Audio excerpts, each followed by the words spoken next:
अस्सलाम वालेकुम फ्रेंड, मैं आज आपके साथ एक ऐसी पावरफुल सी रेमेडी शेयर करूंगी जिसे आप इस्तेमाल करके अपने बालों को बेहद खूबसूरत बना सकते हैं। आपके बालों की ग्रोथ बहुत ज़्यादा तेज़ी से होगी। अगर जिन लोगों के सर में गंजपन की प्रॉब्लम है तो वो इस रेमेडी को ज़रूर एक बार ट्राई कीजिएगा। आजकल टेंशन लेने की वजह से हमारे बालों में बहुत ज़्यादा हेयर फॉल हो जाता है, जिसे कंट्रोल करना काफ़ी ज़्यादा मुश्किल हो जाता है। तो आज की वीडियो में बहुत ही ज़्यादा बेहतरीन सी रेमेडी शेयर करने वाली हूँ मैं आप लोगों के साथ। इसके लिए आपको यहाँ पर चाहिए होगा 1.5 से 2 चम्मच चाय की पत्ती। जी हाँ फ्रेंड, आप लोगों ने यहाँ पर चाय की पत्ती का इस्तेमाल करना है। चाय की पत्ती हमारे बालों की रोकथाम करने में बहुत ज़्यादा हेल्पफुल होती है। अगर आप इसे हफ्ते में एक बार भी इस्तेमाल कर लेते हैं तो आपके बालों का गिरने की जो रूटीन होती है वो बहुत हद तक कम हो जाती है। पत्ती हमारे बालों में कुदरती तरीके से काम करती है। सब्ज़ चाय को ग़िज़ाइयत का पावर हाउस भी कहा जाता है। सब्ज़ चाय में मौजूद विटामिन बी बालों को गिरने के अमल को रोकता है और बालों की गिरने की रफ्तार को सुस्त रफ्तार बनाता है। विटामिन बी के इस्तेमाल से बालों के दरमियान से टूटने में भी कमी आती है, जबकि बाल दो मुँह के भी नहीं होते। बहुत ही कम लोग जानते होंगे कि चाय की पत्ती सिर्फ हमारे पीने के काम नहीं आती, ये हमारे हेयर फॉल के लिए और हमारे बालों की नई ग्रोथ के लिए बहुत ही ज़्यादा हेल्पफुल है।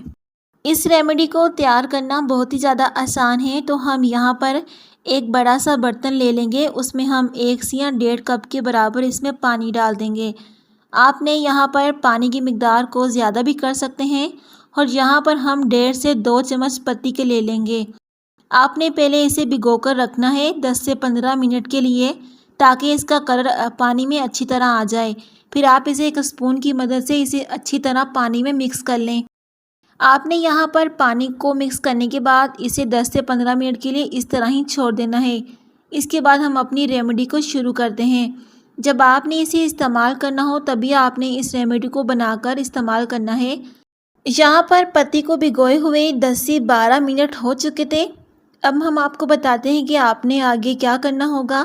तो आपने यहाँ पर इस तरह ही 10 से 12 मिनट के लिए इसे छोड़ देना है पानी में, ताकि जो इसका अर्क है, पत्ती का जो पानी है, वो सारा पानी में हल हो जाए।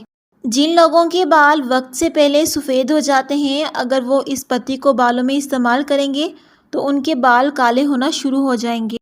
हमने यहाँ पर फ्लेम को ऑन कर लिया था। अब हम यहाँ पर पत्ती को पकाना शुरू कर देंगे।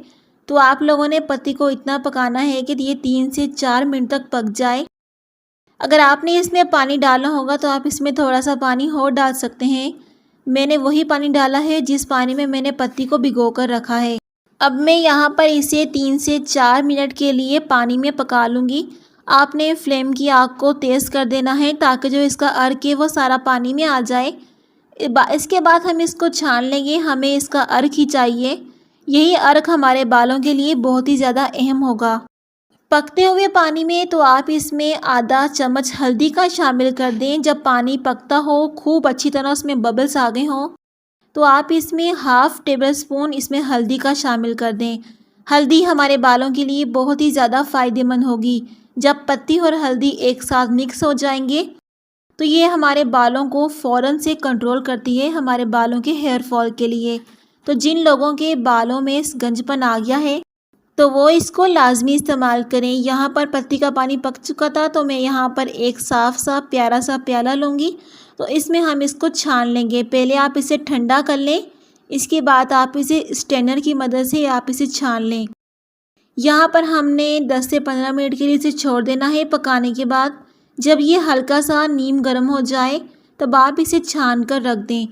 जिनको अपने बाल कुदरती काले करने हैं तो वो इस रेमेडी को ज़रूर यूज़ करें। इस रेमेडी का एक फ़ायदा ये भी होगा कि इसे 60 साल वाले अगर बुज़ुर्ग भी यूज़ करें तो उसके बाल भी काले होना शुरू हो जाएंगे। आप इस रेमेडी को ज़रूर ट्राई कीजिएगा और इसका फ़ीडबैक मुझे कमेंट बॉक्स में आकर दें। मिलते हैं अगली वीडियो में, तब तक के लिए अल्लाह हाफिज़।